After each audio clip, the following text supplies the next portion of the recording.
Israeli বাহিনীর উপর একাধিক হামলা চালিয়েছে হামাসের সশস্ত্র বাহিনী কাসাম ব্রিগেড। রাফার পূর্বাঞ্চলীয় আল সালাম এলাকায় ইয়াসিন ১০৫ রকেট দিয়ে একটি ইসরায়েলি সেনাবাহিনীর রণতরী ধ্বংস করা হয়েছে।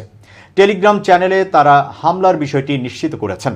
কাসাম ব্রিগেডের মুখপাত্র আবু ওবায়দা বলেন, তারা গত ৪ দিনে ইসরায়েলের ৭১টি যান পুরোপুরি বা আংশিকভাবে ধ্বংস করেছে।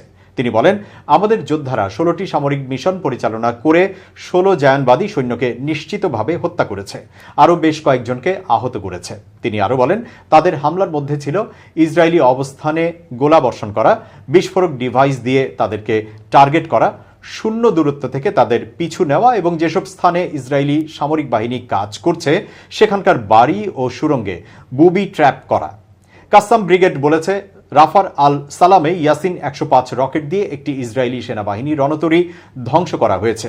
এতে কয়েকজন ক্রু সদস্য নিহত এবং অন্যরা আহত হয়েছেন। এছাড়া রাফার পূর্বাঞ্চলে ইসরায়েলি সামরিক বুলডোজার উড়িয়ে দেওয়া হয়েছে। তারা আরও জানিয়েছে, গাজার উত্তরাঞ্চলে জাবালিয়ার পূর্বাঞ্চলে একদল ইসরায়েলি সেনা ও সামরিক যানে গোলাবর্ষণ করা হয়েছে। একই সঙ্গে জাবালিয়ার উত্তর পূর্বে ইয়াসিন ১০৫ রকেট দিয়ে মার্কাভা ট্যাঙ্ক লক্ষ্য করে হামলা চালায়। পাশাপাশি জাবালিয়ার পূর্বাঞ্চলে স্নাইপারের গুলিতে এক ইসরায়েলি সেনা আহত হয়েছেন। হামাসের হামলা নিয়ে ইসরায়েল কোনো মন্তব্য করেনি।